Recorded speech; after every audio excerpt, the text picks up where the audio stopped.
Ruwi pala dapat ang bigkas sa pangalan niya, hindi Ri. Mali ako. In-email ko si Ruwi kung anong tamang bigkas sa pangalan niya. Late na siya nag-reply before ako mag-recording. Anyway, nakakakilig ang kanyang kwento. Enjoy listening to the story of Ruwi dito sa KNBK Kwento ng Buhay Ko.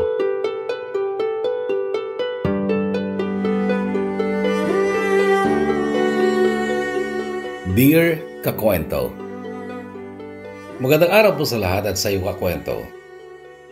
Pasado 5:00 pa lang ng hapon, 2 oras pa ang aking hihintayin bago matapos ang aking trabaho. As of now, sarado na ang establishment na binabantayan ko. Bago ang aking logbook kaya naman naisipan kong maglaan ng ilang pages sa likod dito upang simulang isulat at unti-unting tapusin ang kwento ng buhay at pag-ibig ko.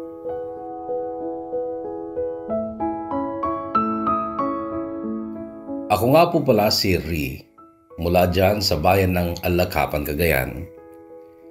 Ako ang panganay sa aming magkakapatid. Mahirap ang aming pamilya, pagsasaka ang aming pangunahing kabuhayan. Naging consistent ako sa pag-aaral ko noon mula elementary hanggang high school kakwento.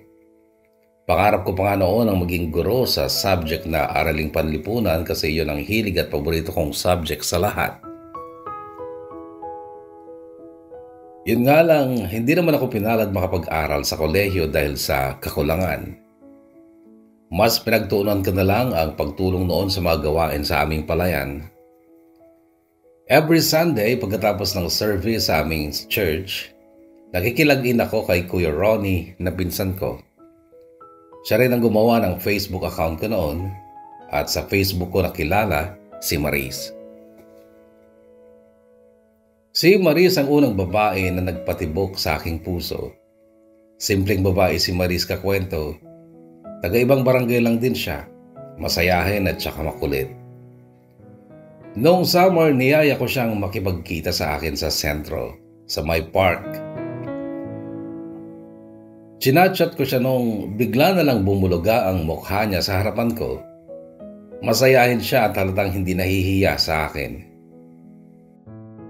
Nag-usap lang kami kakwento tsaka ako umuwi din kaagad dahil may lakad daw pa sila ng mga kaibigan niya. Nung kachat ko siya kinagabihan, sabi niya cute daw ako at tsaka gwapo. Natawa na lang ako sa reply ko. Hindi raw niya makakalimutan ang araw na yon dahil nakita niya na ako sa personal. Nung sumunod namin pagkikita, bakasyon na nila. Nagpunta kami sa school nila at dadalawa lang kami noon.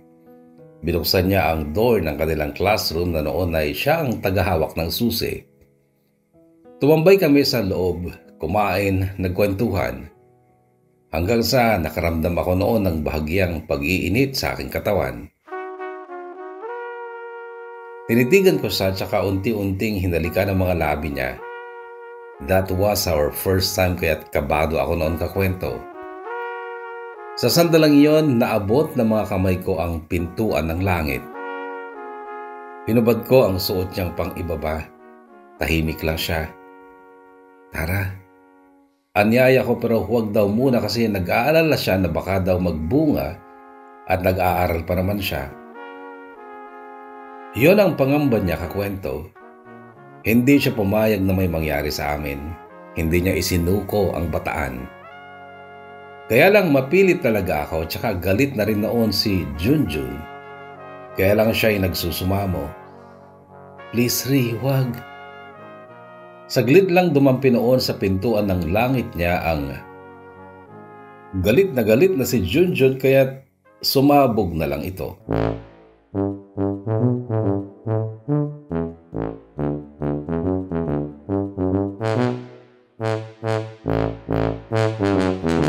Sumabog na hindi man lang nakapasok.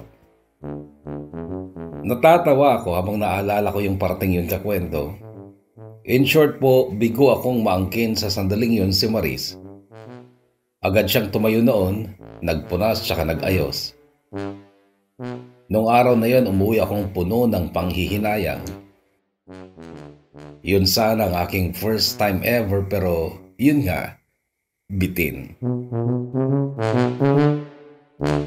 Lumipas ang ilang linggo, Nagbakasyon sina Jared at Matthew sa amin sa Cagayan.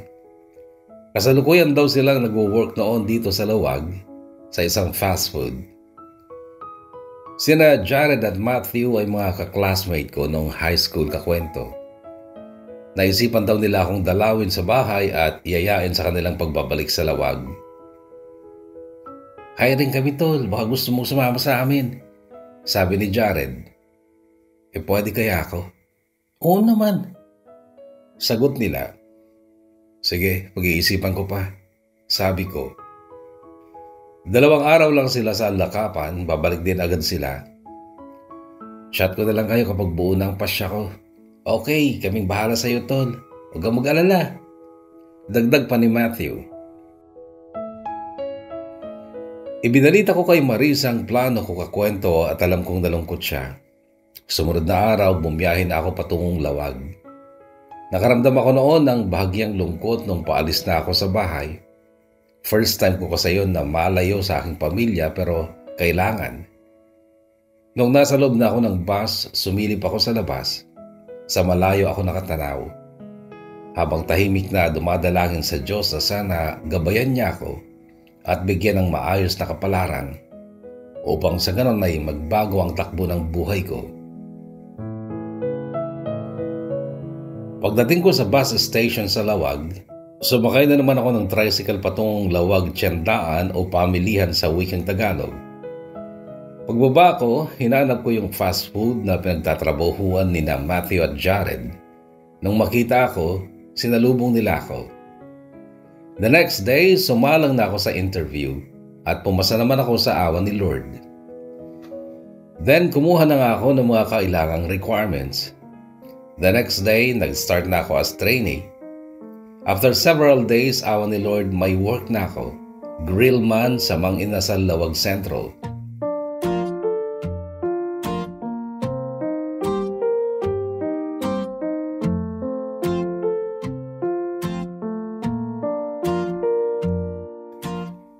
Noong sumunod na buwan, nag-aalalang tumawag si Maris sa akin.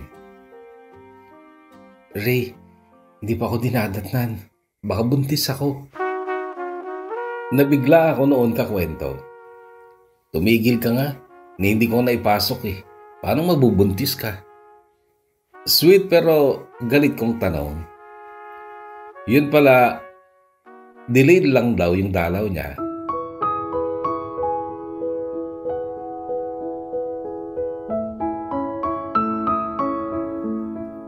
Sa store namin may dumating na bagong crew.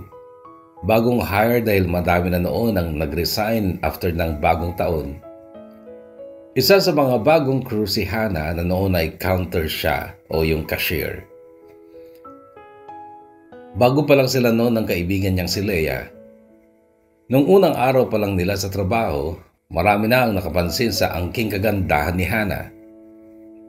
Sakto ang pagka-chubby at sakto lang din ang kanyang katangkaran. Aminado ako nung kakwento na nagagandahan ako kay Hannah. Isang gabi, nagkaroon kami ng general meeting sa store. Lahat kami nandun na ng bandang 10:00 ng gabi. Nasa labas lang kami noon ni Jared dahil hindi pa naman nagsisimula ang meeting.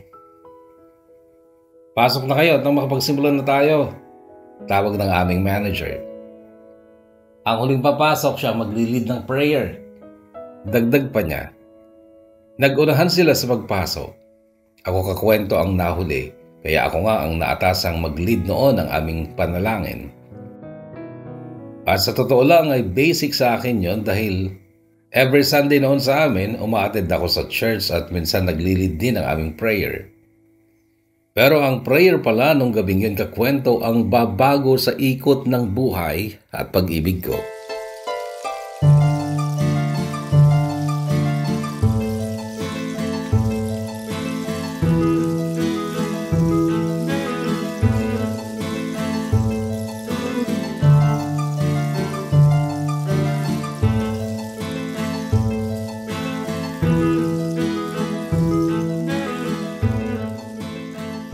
Kinaumagahan opening kami pareho ni Hannah. Kay sarap na mga ngiti niya sa akin. Bagay na ipinagtataka ko. Liban doon ay panay din ang titig niya sa akin. Mahiyain po ako kakwento, kaya feeling ko natutunaw ako sa mga titig niya. Umugong din noon sa store namin ang balibalitang crush daw ako ni Hana. Noong una, hindi ako naniniwala kasi una, bakit naman yung kagaya niya na maganda at cute ay mafo-fall sa akin? Hindi naman ako gwapo. Hindi pa kami ganun ka-close noon ni Hana. Nakita ko lang ang Facebook name niya noong i-add siya sa aming group chat. In-add ko na din siya at simula noon kakwento, madalas nakaka-chat ko na siya. Madalang na din ako noon mag-reply sa mga messages ni Maris. Madalas sinasabi ko na lang na busy ako sa aking trabaho. Mahal ko si Maris pero hindi po ganun kamahal. Nagdaan pa mga araw, lalong umugong ang bali-balita noon sa store ang tungkol sa pagtingin sa akin ni Hana. Minsan nga nagugulak na lang ako sa aming locker room dahil may pagkain sa bag ko. Tapos may kapirasong papel na naka-attach doon. Initial ni Hana ang nakasulat. Tapos may nakasulat pang I love you. Kay sarap sa pakiramdam ng ganun kakwento. Dahil doon, kumbinsido na ako noon na totoo nga yung kumakalat na balibalita ng mga marites naming ka-work. Isang gabi, naglakas loob akong i-chat at tanungin siya. Hana, ano yung kumakalat na balita sa store? Yun ba? Wala yun kuya. Reply niya pero may kiss emoji. Kuya pa lang ang tawag niya sa akin noon. Pero bakit may ganun kumakalat na balita? Seryoso kong tanong sa kanya. Sorry kuya. Sobra kasi akong humanga sa'yo nung gabing ikaw yung nag-lead ng prayer. Para bang bumukas ang langit at bumaba ang kalwalhatian ng Diyos na nagbigay liwanag at kalakasan sa buhay ko.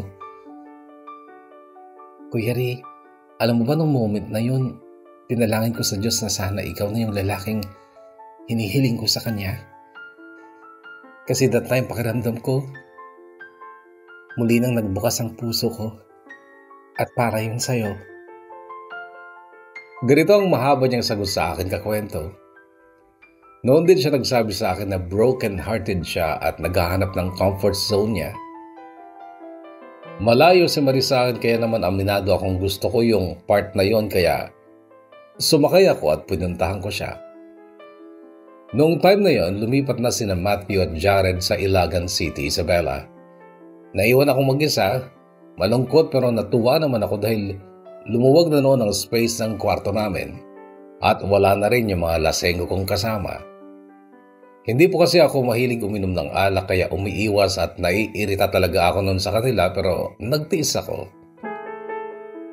Naging madalas ang aming pag-uusap ni Hana kakwento. Ayon sa kanya, dyan sa Pasukin, Ilocos Norte siya ipinanganak at lumaki. Kaya lang lumipat sila sa Manila noon at doon na daw siya nag-aral ng kolehiyo. 2 taon lang daw ang natapos niya sa college at saka nag-stop muna siya dahil kulang sila sa panggastos.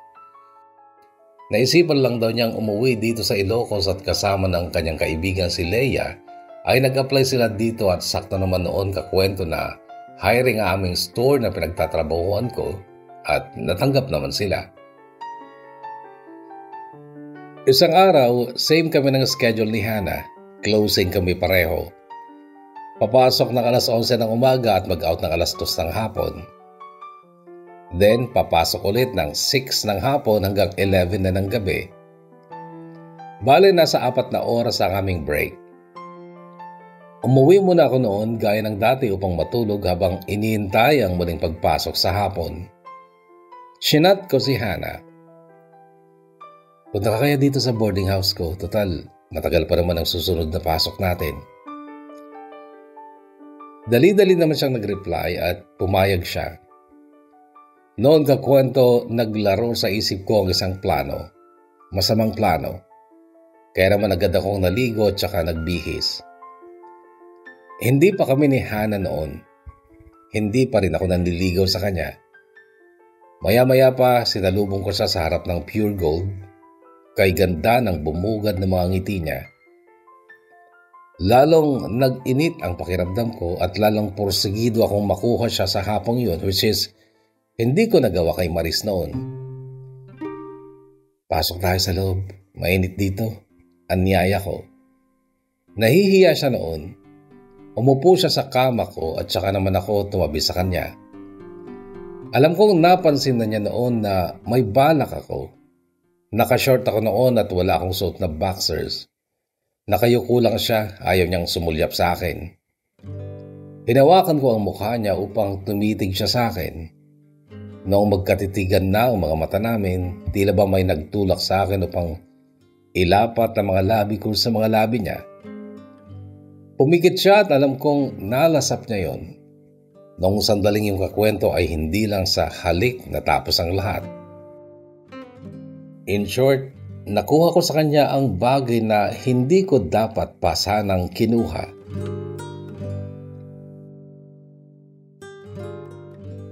Bago yon, madiin niya akong tinulak upang hindi magtagumpay. Ramdam ko noon ang kanyang pagtanggi. Kaya lang ay nag-dominate ang aking pagnanasa at siya'y wala nang nagawa. Matapos ang kakwento, abot-abot langit ang mga ngiti ko. Siya naman abot din sa langit ang sama ng loob sa akin. Lumuluha siya noon pero tahimik na tumitig sa akin. Sa isip-isip niya siguro paanong ang isang kagaya ko na nakilala niyang maka-Diyos ay nagawang pagsamantalahan siya. Panay ang iyak niya. Yung tipong na-inlove siya sa akin dahil sa aking prayer noon, pero yun pala, wawasakin ko lang siya. Kaya't alam kong ang tahimik niyang pagluha noon ay bahagi ng kanyang pagtanggap na nabudol siya. Panay ang iyak niya. Niyakap ko naman siya ng mahigpit tsaka sambit ang mga katagang, "Huwag ka na malungkot. Mamahalin kita at ahalagaan." Noon ay yumakap na rin siya sa akin at ngumiti. Noong sumunod na gabi, nakitulog siya sa akin.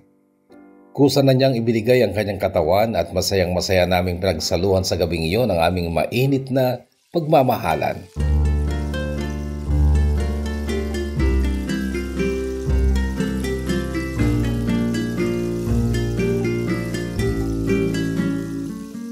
Kaihan ako naranasan ang umibig at ibigin din ng lubos-lubos kakwento.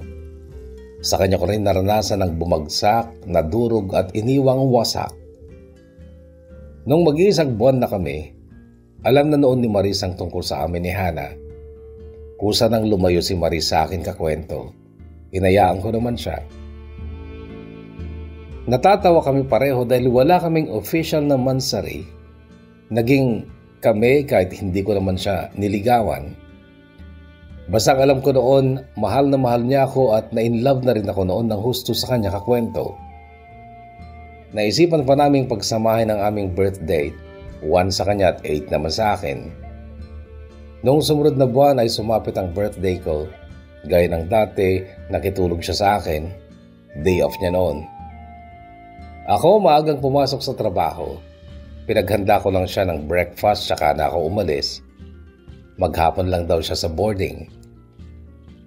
Pag-uwi ko sa aming boarding house, pagbukas ng pintuan at ng ilaw, na-amaze po ako at maluha-luha nung nasilayan ko ang naging effort niya for my birthday. May balloons, cute na cake at saka happy birthday sa may dingding. Sobrang saya ko noon kakwento dahil noon ko lang naranasan yung ganon sa buong buhay ko. "Happy birthday, love. I love you." Bati niya sabay labis sa akin at hinagkan ako. Labis-labis noon kakwento ang magkahalong tuwa at saya sa puso ko.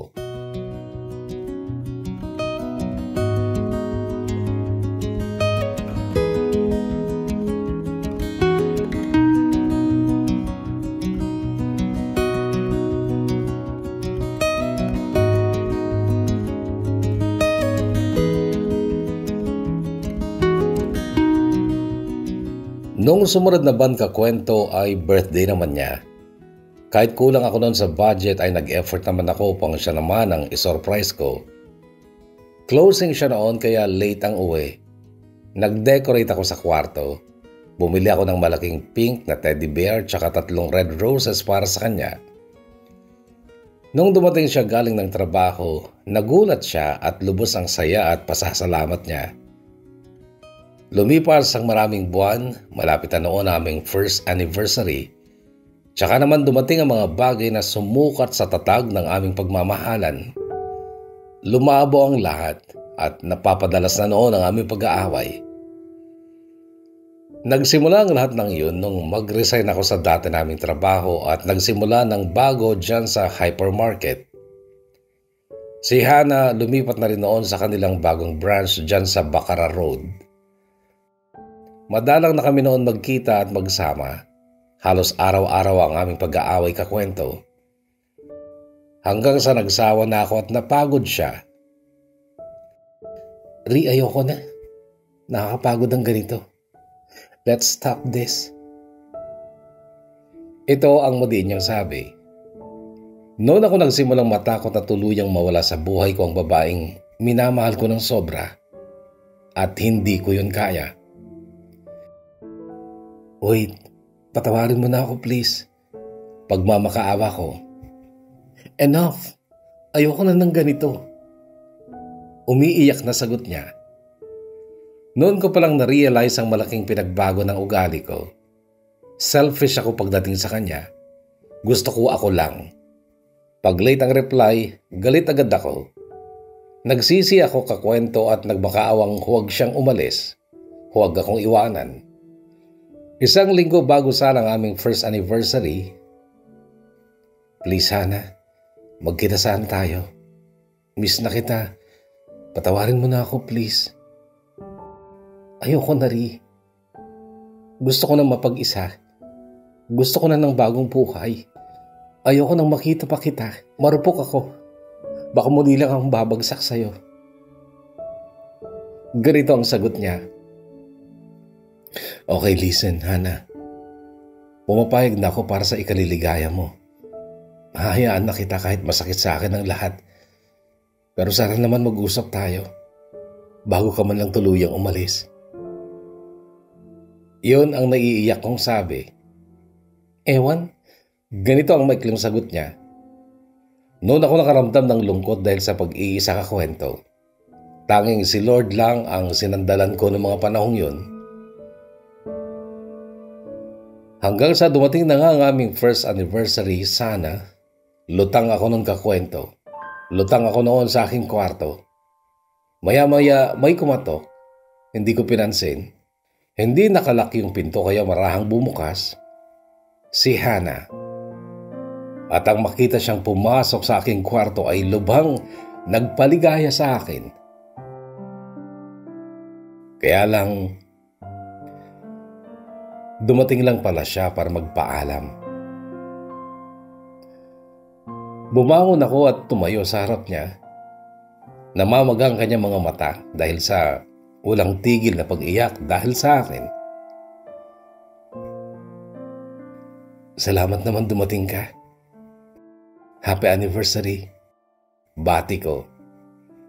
Gusto ko siyang iyakapin noon pero tumanggi siya. No, I didn't come here for that. I'm here to say goodbye, Ri.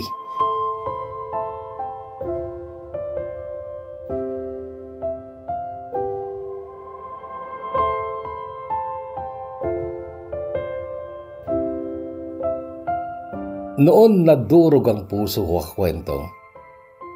Noong nakita ko ang nabuong luha sa mga mata niya, tsaka ito umagos. Nanlambot ako noon at umiyak. Yumakap ako ng marahan sa kanya at nagmakaawa. Huwag ka nang umalis, please. Umiiyak kami noon pareho. Wala siyang kibo. Pinunasan ko ang mga luha niya ng aking mga kamay. Take care always. Sambit niya habang patuloy ang kanyang pagluha. Hinalikan ko ang noo niya. Mag-iingat ka din palagi ha. Sorry for everything. Sabi ko. And for the last time kakwento, Kahit sobrang hapdi na noon ang mga mata ko, nagawa ko pang i-kiss siya sa mga labi niya. Then nung bumitaw kami sa aming pagkakayakap, mabilis siyang nagpunas ng mga luha niya tsaka lumabas sa aking kwarto. Sinundan ko pa siya hanggang sa tarangkaan hanggang sa tuluyan na siyang naglaho sa paningin ko at sa buhay ko.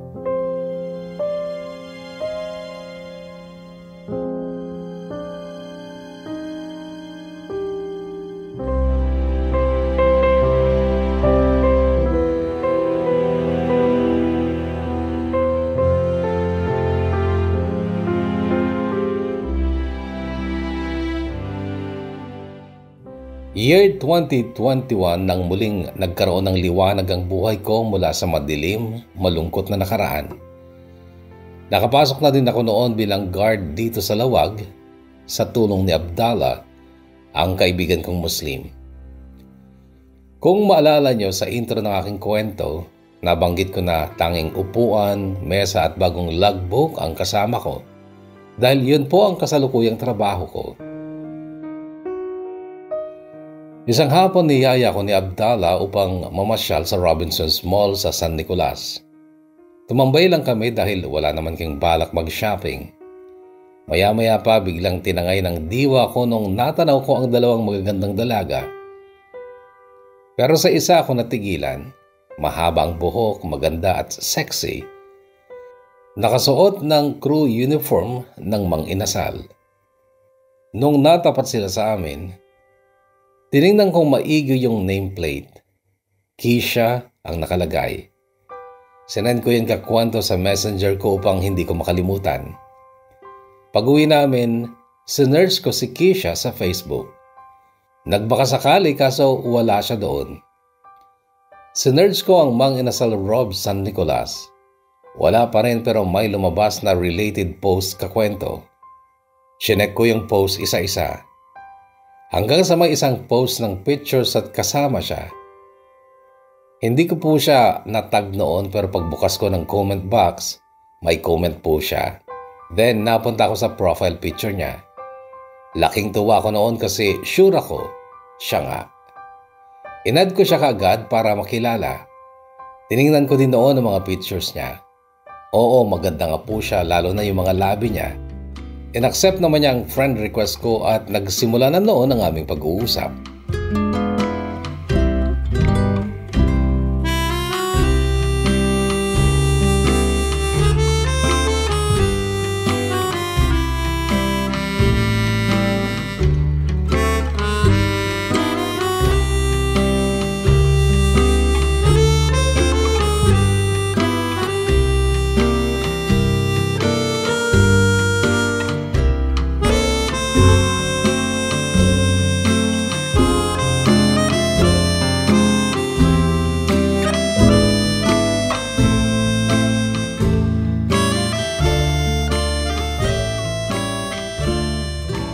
Ayon sa kanya, pa-resign na raw siya noon sa work niya.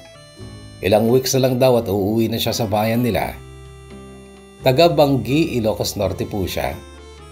Naalala ko, minsan ko palang nadaanan ng bahay nila nung napunta ko dito sa Lawag kakwento. Magandang tanawin doon, payapa ang dagat, luntian ang mga bundok, at syempre, doon makikita ang naglalakihang mga windmills. Keisha, balita ko maganda raw sa inyo. Seryosong tanong ko noon. Siyempre maganda ako. Balabag na sagot niya, sabay tawa. Tumawa din ako. I mean yung view dyan sa inyo. Ulit ko.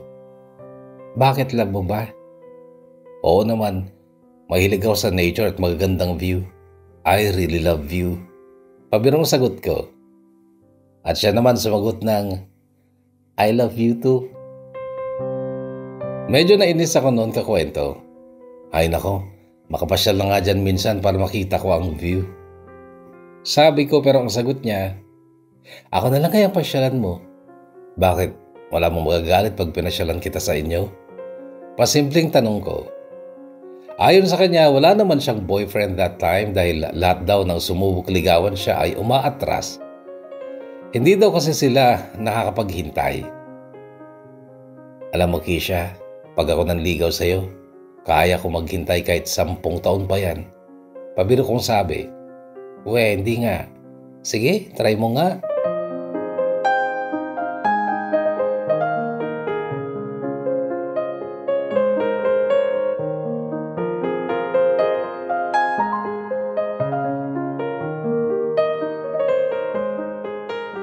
Niligawan ko nga siya kakwento. Matagal nga akong pinaghintay sa matamis niyang oo. Kisha, sure ka ba sa akin kahit mahirap lang ako tsaka hindi ako gwapo? Nag-aalalang tanong ko minsan sa kanya.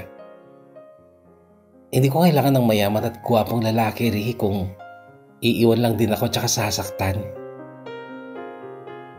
Ikaw, gaano mo naman ako kamahal? Tanong niya.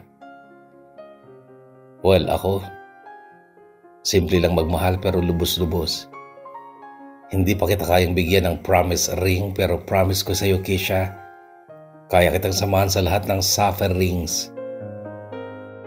Napawaw siya noon sa binitawan kong yun kakwento.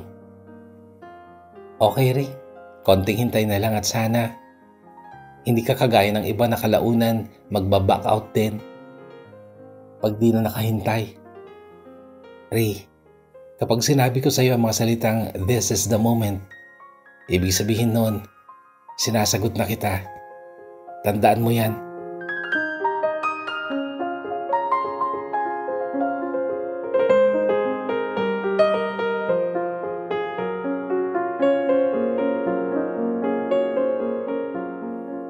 Lumipas sa mga buwan kakwento, dumating ang kanyang ika-22nd birthday.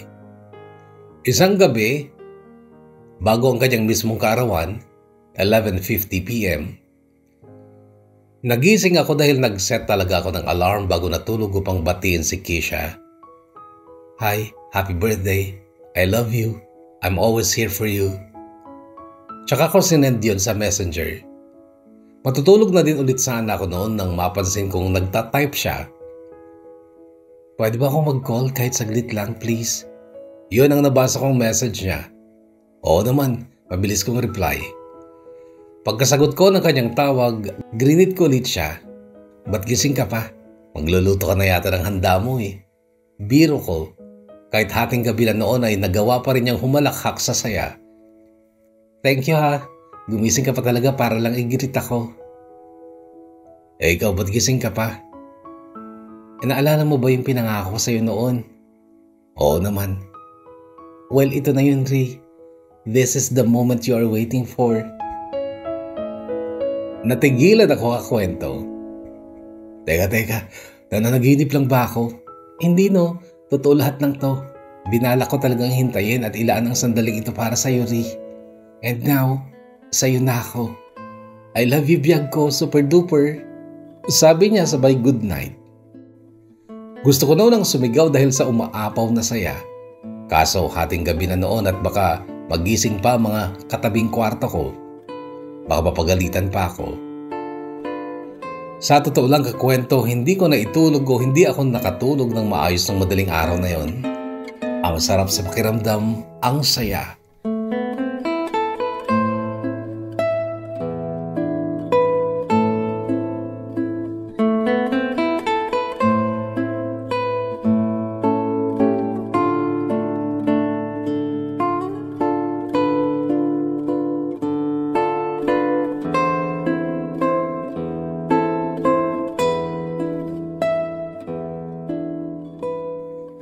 That same year din, sumapit ang buwan ng December, malapit na noon ang Pasko kakwento.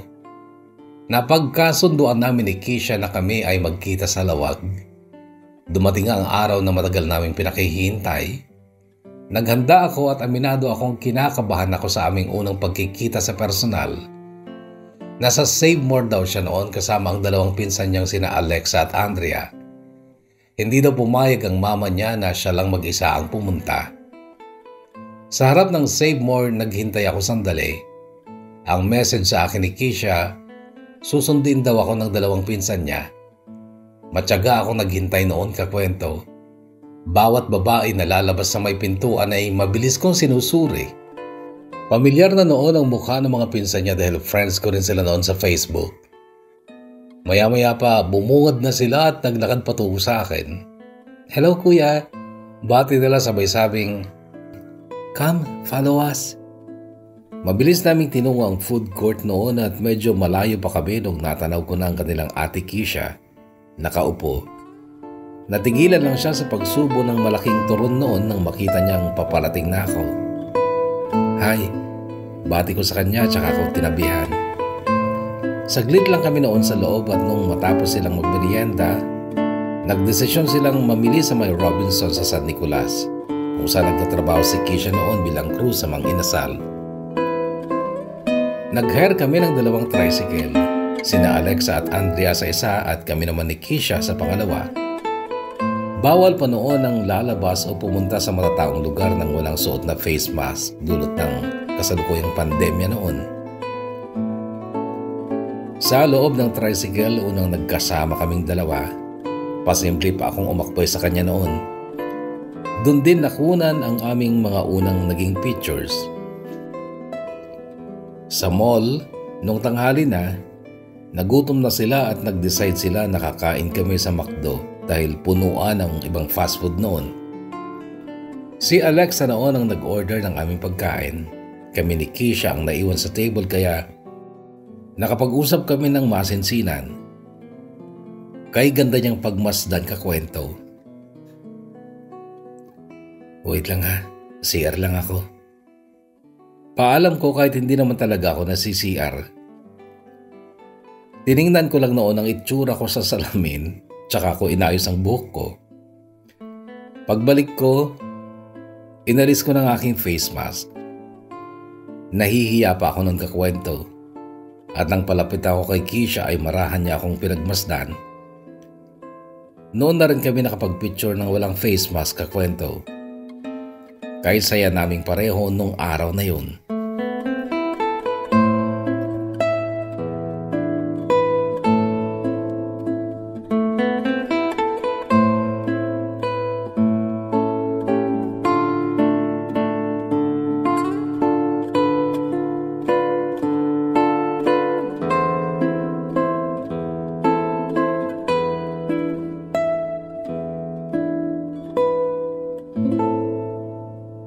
Noong sumunod na taon 2022, nakabili na ako ng bagong motor. Masaya si Keisha noon para sa akin. Sunod na linggo nakakuha ko ng 2 araw na day off kaya inilaan ko yun sa pamamasyal sa kanila. Malugod akong tinanggap ng kanyang pamilya kakwento. Kay bait ng kanyang mama at papa. Magalang din sa akin yung nakababata niyang kapatid na si Ivan. Noong hapon na yon, ipinaalam ni Keisha na makikitulog ako dahil paggabi na noon at hindi pa ako ganun kahusay mag-drive. Pumayag naman ang mga magulang niya. Kinaumagahan, tumulong akong maglinis sa loob ng bahay nila at ang mama nila ay abala noon sa pagkuskus ng mga kawali at kaldero sa labas. Dinig ko siya habang ginagawa niya yon. After ng paglilinis, naglabas si Keisha ng ginawa niyang Graham. Kumain kami. Sinubuan ko pa siya. Sumenyas ako noon sa kanya kakwento, sabay turo sa labi ko. "Ano? Baka makita tayo ni mama." Mabilis siyang sambit at simbilis din niya ako hinalikan sa pisngi ko. Oo, sa pisngi at hindi sa aking mga labi na siyang tinuro ko. Nakangiti ako noon. "Baliw, ba't mo yung ginawa?" Natatawang tanong ko pa. "Sabi mo na, ganun-ganun." Sabay turo sa labi niya. "Kasi nga may Graham sa labi mo, yan o." Sabi ko sabay kunwaring inilis ko kaso wala naman talaga. Doon na siya tumawa ng pagkalakas-lakas. Ang mama naman niya parang may nasa-sense noon sa amin kaya kunwari may hinahanap siya noon. Nung nakita niyang wala namang kaduda-duda sa amin ni Keisha, bumalik siya sa kanyang ginagawa. Noon naman kinuha ko ang kamay ni Keisha, kakwento tsaka ko hinalikan. Nung tumitig siya sa akin, doon ko na rin pinatikim sa kanya ang aming mainit na first kiss ever.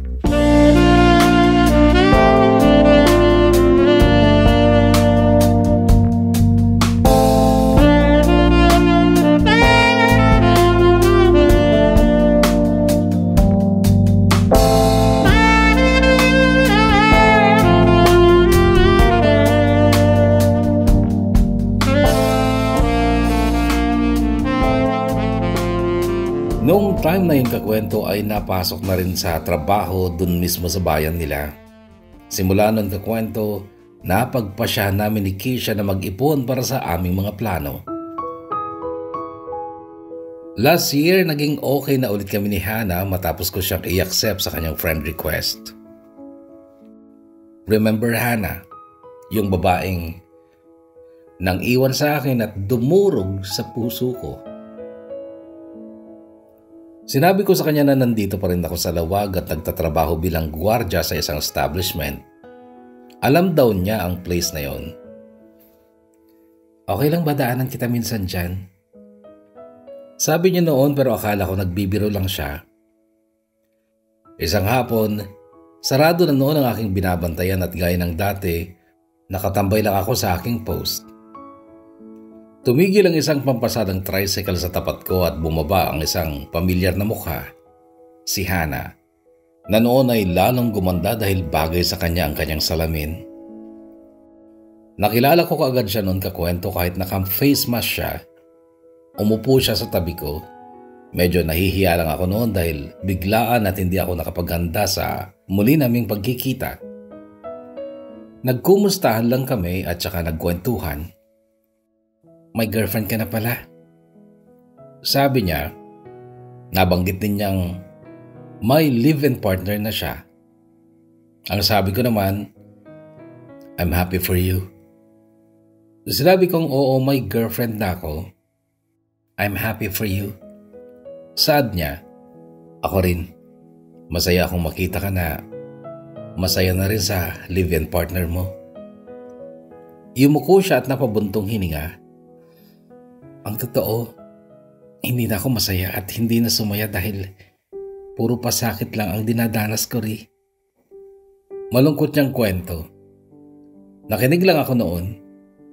Ayon sa kanya, nagsisisi siyang umalis noon nung pinipigilan ko siya.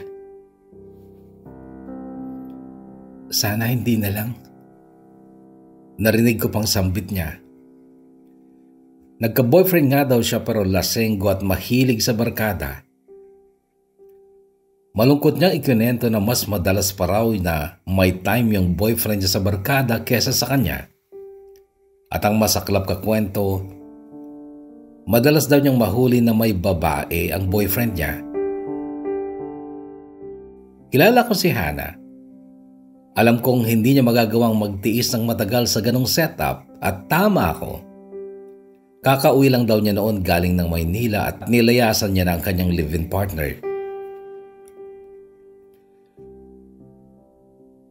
Tumingin siya noon sa akin at nagtanong ng ganito. Ray, kung ikaw bang papipiliin, alin ang pipiliin mo? Ang iyong nakaraan o ang iyong kasalukuyan? Hindi ako nakasagot kagad pero gets ko ang point niya. At ang naging sagot ko, siyempre ang kasalukuyan, Hannah. Bakit ko pipiliing babalik sa nakaraan kung doon ako natutong itama ang mga naging pagkakamali at maraming pagkukulang ko upang maging mabuting ako sa aking kasalukuyan? Ito ang reality, Hannah. Ito ang kasalukuyan. Dito tayo nabubuhay at dapat dito tayo mabuhay kasama mga taong nagpapahalaga sa atin. Ito ang malumanay kong sagot na noon ay naramdaman kong bumigat ang dibdib ko. Alam kong mayroon siyang ibig sabihin. Ikaw ba? Alin doon ang gusto mong balikan? Balik tanong ko sa kanya. Wala siyang naisagot. Halos isang oras din ang aming naging pag-uusap. Nung gabi na, nakiusap akong samahan na lang siya upang ihatid sa terminal ng jeep pa uwi sa kanila sa Pasukin. Nung pabalik na ako sa aking pwesto, naisipan kong daanan ang store ng Mang Inasal sa Bacara Road. Nung nasa tapat na ako, bumalik sa alaala ko yung dati na nasa counter si Hannah at masayang kumakaway sa akin. Last December, bago magbagong taon, nagpaalam kami sa mama at papa ni Keisha para sa aming planong pagpapakasal. Umayag naman sila kakwento at ngayong year 2025 ang aming plano. Yun nga lang, wala pang saktong buwan or maybe, kung hindi man ngayon, next year na siguro. Puspusan po kasi ang aming paghahanda para sa aming dream wedding. Lalo na kay Kisha na pangarap talagang maikasal. Kahit simpleng kasal lang daw basta sa simbahan at maranasan ng magsuot ng kanyang wedding gown. Mag-aapat na taon na kami ni Kisha kakwento pero never pa pong may nangyari sa aming dalawa. Malaki po kasi ang paggalang ko kay Kisha lalo na sa mama at papa niya. Kwento sa akin ni Nanay Sally, mama ni Kisha, ay taas noong ipinagmamalaki niya na pagkatapos lang daw ng naging kasal nila noon ni Tatay Romy, papa ni Kisha, tsaka palang may nangyari sa kanila at ganon din ang pangarap niya sa anak niya. Noon pa kakwento, ipinangako ng mahal kong si Kisha na wala pa daw sa mga naging unang ex niya ang nakakuha sa pinagkaiingatan niyang dangal. Baka ako pa lang daw pagkatapos na aming kasal.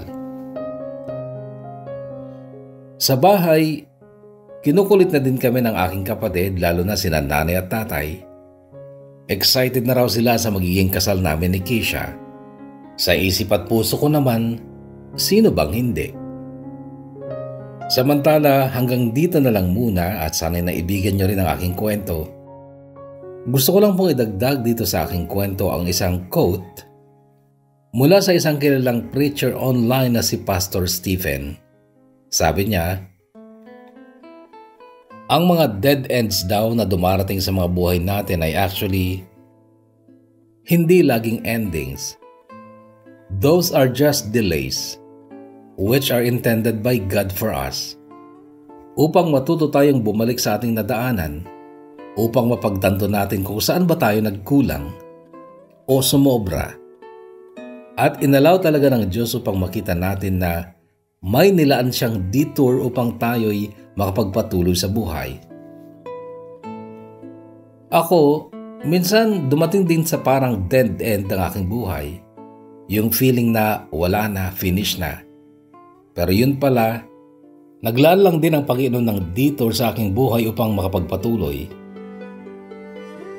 Wala akong kayamanan pero higit pa sa anumang kayamanan ng pagkakaroon ko ng isang Kisha na makakasama at makakatuwang sa buhay. Mapagmahal, mabait, makadiyos, wala na akong mahihiling pa. At siya ang pinaka-espesyal na tao dito sa kwento ng buhay ko.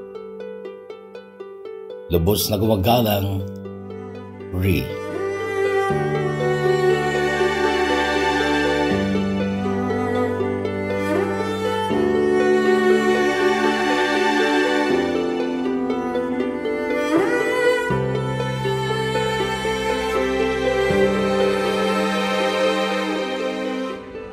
Rui or Ree, hangad namin na sana matuloy ang kasalan na yan at sana hindi magmaliw, hindi magbago ang pag-iibigan ninyo. Pakiramdam ko, bata ka pa eh. Kasi magaling ka pa ng mga punchline na, punchline ba tawag noon? Yung mga pakinig something. And you actually got me there. Natuwa ako sa mga linyahan mo and I do hope talaga na matuloy ang kasalan na yan. Sana hindi magbago and kapag kasal na kayo, hindi kayo magaya sa ibang nagpadala ng kanilang mga kwento na sa una lang. At huwag ding isipin na ang pagpapakasal ay happy ending na. Sapagkat yan ay simula lang talaga ng panibagong buhay na naman. I must know kahit hindi ako ikinasal sa dami na mga nabasa kong kwento. Anyway, again, maraming salamat, Rui, and sa'yo din girlfriend na si, yun, nakalimutan ko na naman kagad yung pangalan. Ha? Hindi Hana eh. Hana yung tumatak sa isipan ko. Kisha pala. Okay? Anyway, sa ating mga shoutout, nauna si Ann, shoutout to you. Pangalawa si Laika Kadawan, shoutout to you. Also to Rosita Robis. Ito ay mula sa kwento ni Cheche. And I do hope na na-enjoy nyo rin yung kwento ni Mercy na naging karibal ni Cheche. And shoutout to you also to Jepoy TV28. Pa-shoutout sa asawa ko at mga anak ko, Kuya Bono. No problem. Maraming salamat. Vivian Kern, hello to you. Ganun din kay Margie Tumbali. Shoutout dyan sa Hong Kong. Ay, Kuya Bono, magandang buhay sa lahat ng mga kabayan natin dyan sa Pilipinas. Mula naman kay Reyma Rodiel. Maraming salamat, Reyma. Agnes Ignacio, shoutout to you. Also to Sunny Fronteras, pa-shoutout sa Fronteras family from Kawit, Cavite. Yeah, meron ulit, sabi naman ni Lalaine Hogan sa Turkey. And Brian Liwag, shoutout sa akin from Macau. Goods na goods, boss. Maraming salamat. Desiree Herman from Kuwait, pa-shoutout sa anak kong addict na din sa pakikinig sa mga kwento na si Daisel Rose Peralta, ganun kay Daniel, Jel Maxine at sa asawa kong mahal na mahal ko, Marcelo Peralta. Ang iyong masugid na abangers, Papa Boro, taga Nueva Ecija kami. God bless po. Naging taga Nueva Ecija din ako dati. Diyan ako actually nag-aral ng kolehiyo at nagtrabaho din ng maraming taon sa Cabanatuan City. Jasmine Kate, hello Kuya Bono, pa-shoutout sa family ko, Abanales and Jovellanos family from Hong Kong with love. Thank you, Jasmine. Jocelyn Pasco, naalala ko yun Kuya Bono, yung babaeng mas maganda, yung babae, ang akala ni Cheche, na nanay nung first boyfriend niya at yung anak niya, ang alam niya kapatid niya lang. Yes. Jocelyn Pasco. Salamat Kuya Bono, kahugot here in Hong Kong, avid fan mo since high school pa ako, from Honey Gem. Maraming salamat Honey Gem. And Ana Marie Pinada, hello Kuya Bono, kaabang-abang talaga. Mapakinggan natin ang love story ni Alec and Mercy. Uy, teka. Iba yun na isa si Mercy. Ala, nalito na ako. Nagpadala na ba yung... I'm sorry, I've been really busy the whole day at wala nang tamang function yung utak ko ngayon. Balikan ko na lang mamaya kung nabasa na ba yung kwento ni Mercy sa ibang channel natin o ano. Hello kay Baro, good day po, always listening here in Cyprus from Enrile, Cagayan. Salamat po sa bagong upload from Maricel Butacan. And good morning, Daisel Lindadanya of Doha, Qatar. Kapag ganito, huwag na kayo nag-good morning, good evening, huwag na kayo mag-ganon kasi gaya na, nag-good morning ka, anong oras na kayo dito? 6:25 p.m. Hi na lang, okay na yun. Pa-shoutout po from your Kuya Bono, pa-shoutout Kuya Bono, kay J. Hernandez, MJ, Ryan, Renz, Patrick, sila ang mga farmers na solid listener mo sa Hita, Japan po. Nagpapashoutout po, thank you and God bless po. Always listener here in Hong Kong. Wow. J. Hernandez, MJ, Ryan, Renz, Patrick, sila yung mga farmers na solid listener mo sa Hita, Japan. Napapanood ko yung mga videos ng mga vloggers na farmers sa Japan. Parang ang sarap maging magsasaka dyan. May putik ba dyan sa Japan? Kasi nakikita ko sa mga ano nila, wala, dry yung lupa, tapos naka-boots pa sila. Parang hindi ka madudumihan, ano? At mataas pa yung sweldo. Yun ang pinakamaganda doon. At maganda yung klima, hindi ba? Anyway, shoutout Kuya Bono, Odlos family ng Liwan Rizal Kalinga at kay Hipag Jacqueline Odlos Quinto na nakikinig sa'yo. Salamat. Listening here in Hong Kong. Ang pangalan niya ay si Marilo Odlos. And Chris Flores. Shoutout to you, Chris Flores. Ganun din kay Flor Deliza Mabuti. Hello, Kuya Bono. Thanks sa new upload. May papakinggan naman always listening here in Taiwan. Salamat. Zeddy Pagal. Hello, Manong. Hello, Adik. Kumusta kan? And Ednalyn Sinfuego. Abangers here in Hong Kong from Isabela. Thank you. Shoutout kay Bono, Adik fan here. Janet Docto from Negros Occidental. Thank you. Janet Doctor. Docto lang pala. Hello kay Bono, Abangers po. Abangan po namin ang kwento ni Mercy. Thank you, Mayla Guerta. Shoutout kay Bono, Edwin Palma ng Riyadh, Kingdom of Saudi Arabia. Ang ganda ang laki na rin ng pinagbago ng Riyadh, ano? Ano bang year ako nandyan? 2014 yata. Ay, 11 years na?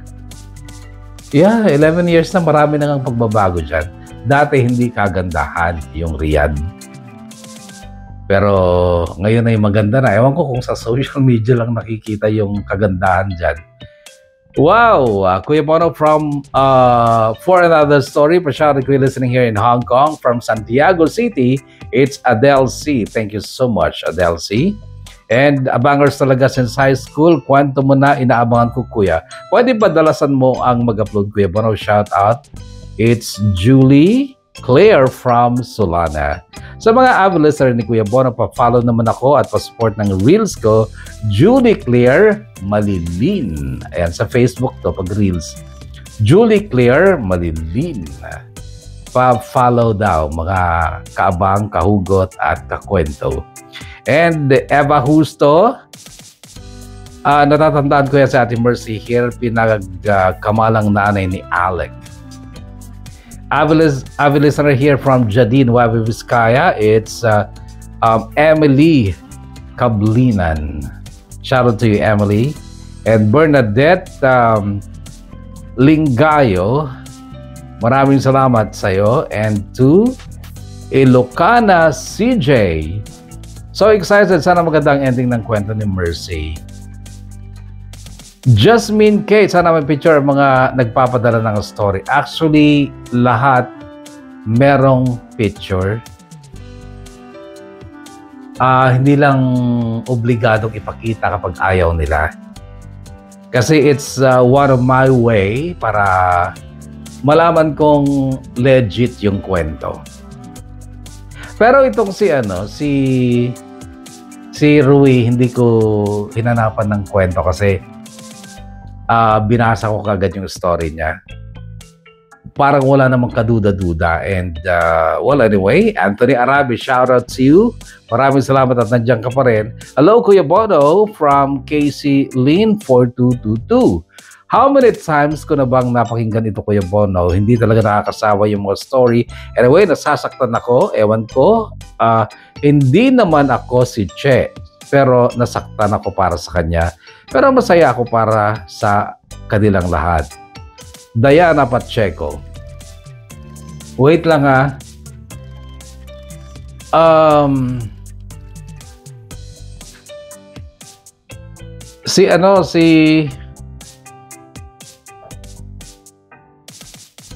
Ay, iba pala yun. Cut. Galing talaga magbasa ni Kuya Bono. Maraming salamat. Kazo Kwemi Leo Vlog. Kung seryoso kayo sa paggawa ng channel, mga kakwento, huwag niyong hirapan yung pangalan ng channel nyo. Pati yung handler nyo, gawin yung simple para madaling tandahan. Kagaya nito, Kazo Kwemi Love Vlog. Siguro hindi naman ito nagbablog. Nagbablog ba to? Tingnan nga natin. View channel. Meron siyang may mga videos siya. Okay. Eto, baka gusto nyong i-follow siya. Lagataw sa Japan. Latagaw sa Japan. Eto siya. Latagaw sa Japan. Meron siyang 168 subscribers and 77 videos. Seryoso din pala ito. Ang pangalan pala ng channel niya ay Latagaw sa Japan. Kaya lang yung kanyang handle ay medyo mahirap kabisaduhin. Anyway, yan na muna mga kahugot, and muli maraming salamat sa paglala ng oras sa ating programa ngayon dito sa KNBK. At sa iyo, Rui, maraming salamat for sharing your story, and God bless your relationship with your someone special in your family. Stay healthy, kahugot, kakwento, kaabang, and God bless us all.